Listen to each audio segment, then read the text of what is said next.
Hi, I'm Melody. Welcome to my channel Making Melody Crafts. We're gonna make a Christmas card. So hit that subscribe button for free and let's get started. Today we're gonna be making a gatefold card. Super fun and really not hard, I promise. So I just took a piece of 7 by 10 inch cardstock, went in 2.5 inches on each side and scored it, and then this is what you get. So that is your gatefold. These are the papers that we're going to be using today, and I'll show you in a little bit where I got that and the different patterns of that because I just want to get right into this card. So I'm going to use my ATG and just get some adhesive on here.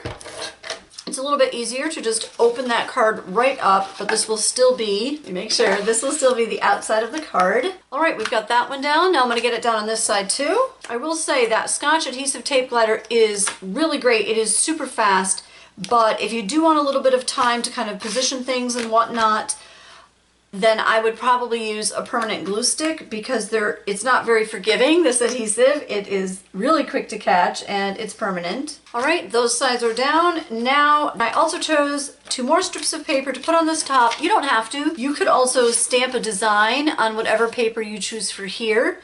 But this is just how I'm doing it, but you make it how you want it to be because it'll be personal to you and what you like. So I'm going to use my Scotch Create glue stick and get some glue down on here. This piece I really want to be able to move this around to get it right where I want it. Have a minute with this. As I kind of put it down, I can definitely move that around just a tad to get it exactly where I want it to be so that everything just kind of lines up nicely. I like that. Such beautiful paper, and this bottom paper, the red paper, has some texture. I'll show you that in just a minute. And it's actually in a video, a haul video, so I will link that here. Now I'm moving that over really quickly and it is starting to dry on me, but I'm just gonna kind of go with it and get it over as much as I can. That's neat, it's really cute. And I think having the red behind that green piece just really makes that pop so that you can see it.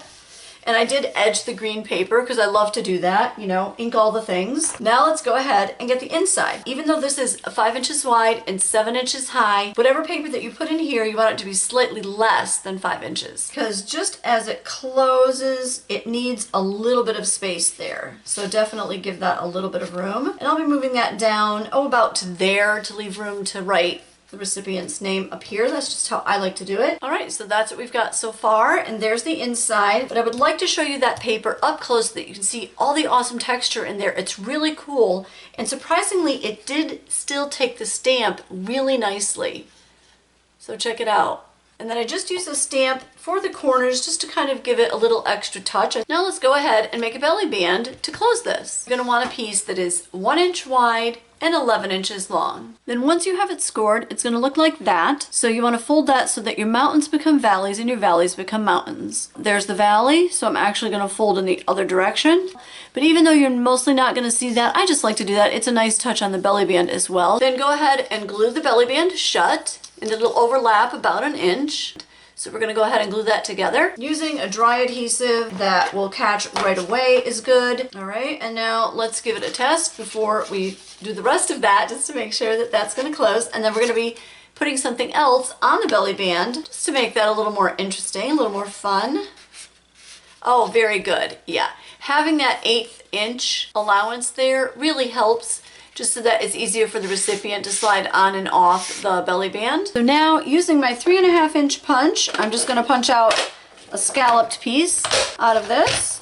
All right, so using that 3.5 inch paper punch, I punched out that circle. This is a Recollections punch. It works really great, I really like it. And then I just went ahead and edged the sides to make it stand out more from the background. Then grab your belly band and just adhere that right on there. And just in case you missed it, I will link the other video that I have of Christmas cards, a quick and easy DIY one. This one's a little bit more involved, but it's really not that hard. There we go, really fun, right? Now let's get something on there, just a fun Christmas stamp, whatever you have, whatever you like. All right, so here's truth time. I really should have stamped the image on this first because anytime you stamp, obviously with something under there, you know, the image might not always come out that great.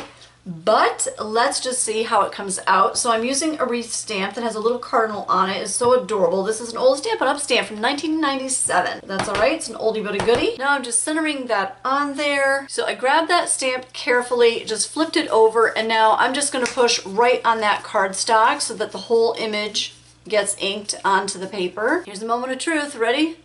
So let's pull the stamp off. Oh my goodness, it actually came out. So exciting. It could have come out a little bit better, but it's all right. I still like it. I think that cardinal is cute. I think it's adorable. Now let's just go ahead and slide that belly band right on there. If it doesn't want to go on when you're making this card, just go ahead and bend the card gently and it should slide right on. And there you go. You'll slide it off. And that's what we've got on the inside. So fun, right? I really want to show you this next part because I love that paper and I want you to know what paper line it is. So that textured paper is this AC cardstock. It says Crimson cardstock. And I got this at a Tuesday morning. It is really great. This came with 60 sheets and it was $6.99. This paper here, the green one, is from Park Lane and it was this pattern right here. I hope you have enjoyed this video, and if you did, please subscribe. That would help me out so much, and maybe give it a like while you're at it. That really helps me get noticed by YouTube, and I'll catch you later.